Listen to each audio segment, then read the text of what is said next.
नमस्कार, माझं नाव डॉक्टर रमा गोळवलकर आणि मी आपल्याशी आज दसरा या दिवसाचं महत्त्व सांगण्यासाठी गोष्टी करणार आहे. गेल्या 10 दिवसापासून आपण शक्तीचा जागर आपल्या घरात आणि समाजात, वेटाळामध्ये सर्वत्र ऐकलाच आहे. देवीच्या विविध रूपांचं पूजन आपण या गेल्या 9 दिवसात केलंय आणि आजचा हा 10वा दिवस. देवी हे स्वरूप जे आहे ना, ते भारतीय संस्कृतीतलं सर्वात महत्वाचं आणि वैशिष्ट्यपूर्ण असं स्वरूप आहे. सृष्टीच्या नियमात सृजन आणि धारणा आणि त्यानंतर विलय अशा 3 स्टेजमध्ये किंवा 3 टप्प्यांमध्ये सृष्टीचं कालचक्र चालू असतं. यापैकी सृजनाचा हा सोहळा आपण गेले 9 दिवस साजरा केला. त्या निमित्ताने आपण गरबा स्थापन केला. गरब्याच्या आतमध्ये दिवा असतो, तो दिवा म्हणजे वंशाचा दिवा, मग ती मुलगी असू शकते किंवा मुलगा असू शकतो. त्या व्यतिरिक्त घरी एक दिवा सतत तेवत ठेवला, तोही त्याचंच प्रतीक आहे. आणि जो कुंभ असतो ना, ते म्हणजे आईचं गर्भाशय. त्या गर्भाशयात असलेला गर्भ म्हणजे तो दिवा. असं एकूण सगळं प्रतीकांच्या माध्यमातून आपण त्या देवीचं पूजन केलेलं आहे. त्या व्यतिरिक्त आपल्या माता भगिनींनी 7 धान्य किंवा 9 धान्य तीही ते पेरली आणि त्या पेरणीतून आतापर्यंत गौरी उत्पन्न झाल्या असतील. म्हणजे जी छोटी छोटी रोपं असतात, विशेषतः गहू पेरून जी रोपं तयार होतात त्या रोपांना गौरी म्हणतात, त्या पण तयार झाल्या असतील आणि त्याचंही विसर्जन आपण या 10व्या दिवशी करतो.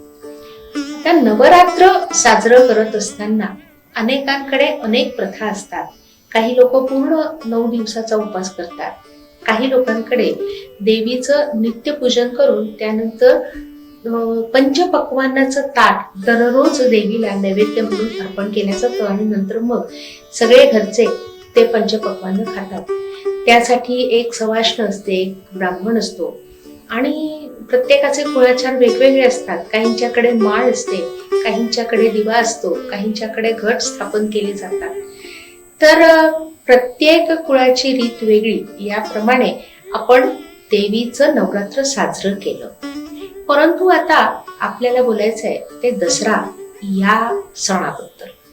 दसरा हा सण मोठा नाही आनंदात तोटा, हे एक बालगीत आपण लहानपणापासून ऐकत आलेलो आहोत. तर आनंदा तोटा म्हणजे आम्हाला जो आनंद होणार आहे त्याला कुठल्याही प्रकारचा ऱ्हास होऊ नये त्याचा, किंवा त्यात कमतरता राहू नये, म्हणून दसऱ्याला आपण दुर्गा देवीचं पूजन करतो. दसरा हा दिवस जेव्हा आपण विचारात घेतो त्यावेळेला त्या संदर्भात 3-4 पुराण कथा आहेत. त्यातली पहिली कथा आहे ती म्हणजे कौत्स्य नावाचा एक शिष्य होता आणि त्यांनी आपल्या गुरूंना विचारलं की मला तुम्हाला गुरुदक्षिणा द्यायची आहे, तर मी काय करू म्हणजे तुमची गुरुदक्षिणा मला देता येईल. गुरुजींनी आधी त्याला म्हटलं की बेटा, मी तुला ज्ञान दिलं आणि ते ज्ञान तू पुढच्या पिढीला पोहोचव, माझी गुरुदक्षिणा मिळाली. पण कौत्स्याला मात्र अतिशय इच्छा होती, तीव्र इच्छा, की मी माझ्या गुरूंना धनानी गुरुदक्षिणा द्यावी. मग गुरुजींनी त्याला 13 लक्ष सुवर्ण मुद्रा देण्याची मागणी केली. आता एवढ्या सुवर्ण मुद्रा कौत्स्याकडे नव्हत्या. मग त्यांनी काय करावं? तो गेला रघु नावाच्या राजाकडे. हा रघु राजा म्हणजे श्रीरामांच्या वंशातला त्यांचे पूर्वज होते. रघुकुल या नावाने ते नंतर इक्ष्वाकू कुळ ओळखलं जाऊ लागलं. इतका तो रघु राजा हा पराक्रमी होता. तर कौत्स्य त्याच्याकडे गेला आणि म्हणाला, राजा, मला 13 लक्ष सुवर्ण मुद्रा हव्यात, माझ्या गुरुजींना मला गुरुदक्षिणा द्यायची आहे. रघुराजाने म्हटलं की मी नुकताच यज्ञ केलाय आणि माझ्याकडे एवढे पैसे नाहीत, एवढ्या सुवर्ण मुद्रा माझ्याकडे नाहीत. मग कौत्स्य हिरमुसला झाला. तो म्हणे, तू जर देणार नाही तर मी कसं काय तुमच्या गुरुला दक्षिणा देईन. त्याच्यावरती रघुराजाने म्हटलं, ठीक आहे, मी इंद्राच्या खजिनदाराला म्हणजे कुबेराला सांगतो की तो तुला त्या सुवर्ण मुद्रा देईल. परंतु रघुराजाचं कुबेराने ऐकलं नाही, म्हणून रघु कुबेरावर चाल करून जाणार अशी बातमी सर्वत्र पसरली. ही बातमी ऐकल्याबरोबर कुबेराचं धाव दणाणलं आणि त्यांनी त्या दिवशी रात्री सुवर्ण मुद्रांचा वर्षाव केला. त्या सुवर्ण मुद्रा आपट्याच्या पानावर आणि शमीच्या पानावरती जाऊन अडकल्या आणि तिथून त्या 13 लक्ष सुवर्ण मुद्रा कौत्स्याने वेचल्यात आणि आपल्या गुरुला नेऊन गुरुदक्षिणा दिली. त्यामुळे शमी वृक्ष आणि आपट्याचा वृक्ष या दोनही वृक्षांना आपण महत्वाचे वृक्ष म्हणून पूजतो. यावर सुवर्णाची उधळण झाली होती किंवा वर्षाव झाला होता. त्यामुळे ह्या 2 झाडांच्या पानांना या दसऱ्याच्या सणात फार महत्व आहे. दुसरा एक प्रसंग असा की या दिवशी श्रीराम आणि रावण यांचं जे युद्ध होतं त्या दिवशी श्रीरामाने रावणाचा वध केला. आपण सगळ्या प्रसार माध्यमातून हे ऐकतो की सच्चाई की बुराई पर जीत या बुराई पर सच्चाई की जीत. खर तर यात एका अपराध्याला शासन करणं हे सर्वात महत्वाचं ब्रीद राजा रामानी निर्वहन केलं आणि म्हणून या दिवसाला अतिशय महत्व आहे. दशानन रावण तो वैदिक होता, त्याला विविध प्रकारच्या कला अवगत होत्या, तो संगीतज्ञ होता, त्याला आयुर्वेदाचं फार उत्तम ज्ञान होतं.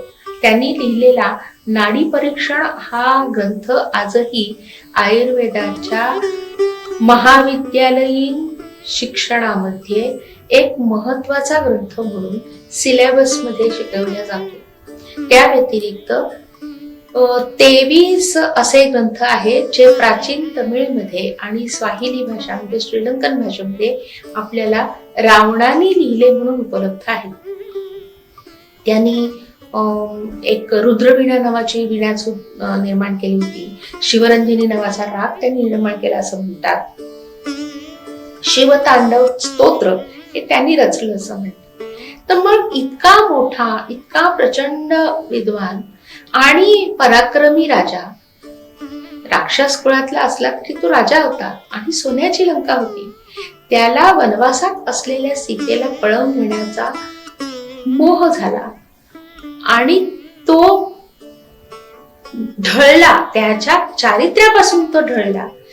हा एक सर्वात महत्वाचा प्रसंग आपण लक्षात ठेवला पाहिजे.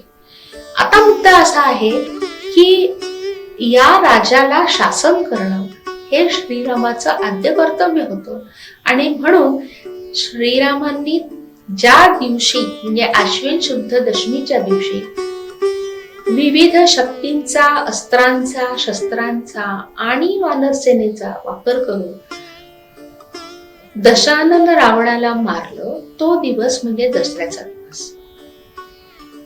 तिसरी एक घटना अशी झाली की महिषासूर नावाचा आणखीन एक राक्षस होता. त्याचंही देवी बरोबर जवळपास 9 दिवस युद्ध झालं आणि 10व्या दिवशी जगदंबा महिषासूर मर्दिनी झाली.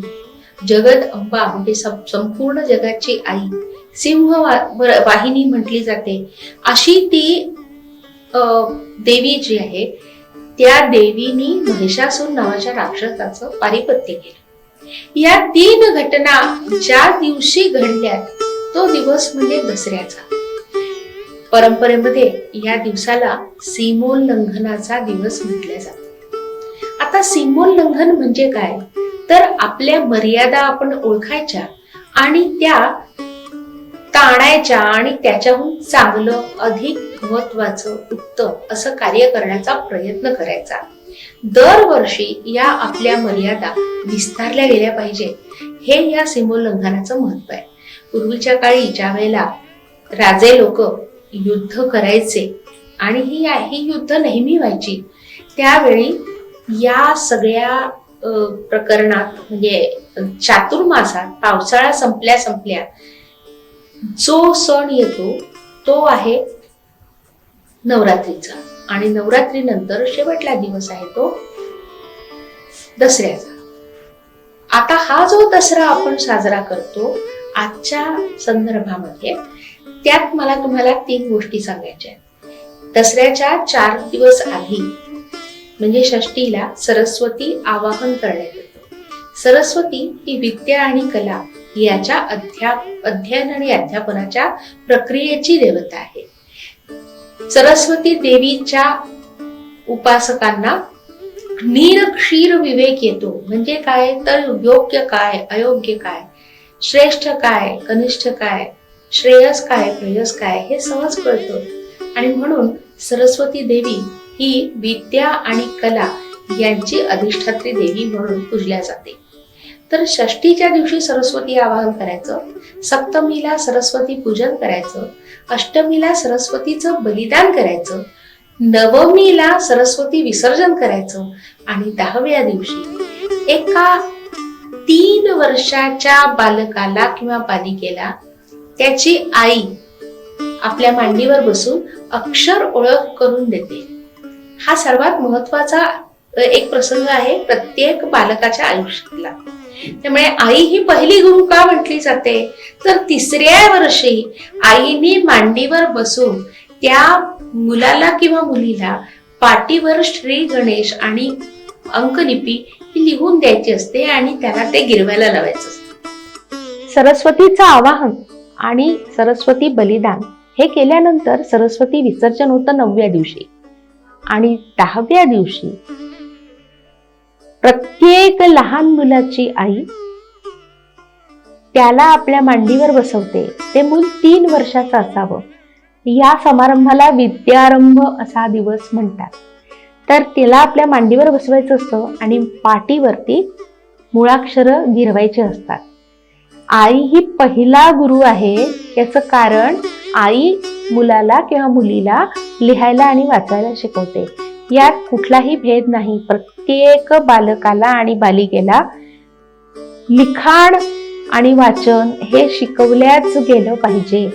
याला विद्यारंभ म्हणतात, कारण विद्येला सुरुवात या दिवसापासून केली जाते. तर आईच्या माध्यमातून होणारी ही सुरुवात, म्हणून आई पहिला गुरु. आणि दसरा हा दिवस सीमोल्लंघनाचा, कारण याच दिवशी आपण अंधाराच्या सीमा ओलांडून प्रकाशाच्या दिशेने जातो, अज्ञानाच्या सीमा ओलांडून ज्ञानाच्या दिशेने जातो. आणि हा सगळा प्रवास आयुष्यभर सुरू असतो. दर दिवशी दरवेळी आपण आपल्या मर्यादा विस्तारत जातो, अधिक कार्यकुशल होतो, अधिक विचारवंत होतो, अधिक प्रगल्भ आणि प्रौढ होतो. तो दिवस म्हणजे सीमोल्लंघनाचा. या दिवसाचं महत्व आपण आजच्या काळामध्ये हेच समजून घेतलं पाहिजे की जास्तीत जास्त शिकायचं, जास्तीत जास्त संघटित व्हायचं, जास्तीत जास्त अन्यायाविरुद्ध लढायचं. आणि नेमकं हेच डॉक्टर बाबासाहेब आंबेडकरांनीही केलं. आणि म्हणूनच त्यांनी दसरा हा दिवस बौद्ध धर्मात स्वीकार करण्यासाठी, बौद्ध धर्मात प्रवेश करण्यासाठी म्हणून निवडला. आणि आपलं नागपूर हे त्याकरता अतिशय महत्वाचं केंद्र म्हणून सगळ्या जगात प्रसिद्ध झालं. अशी ही दसरा या दिवसाची महती. आणि या दिवसाच्या तुम्हा सर्वांना मनपूर्वक शुभेच्छा. शंखनाद तर्फे मी आपल्या सर्वांचे आभार मानते. धन्यवाद.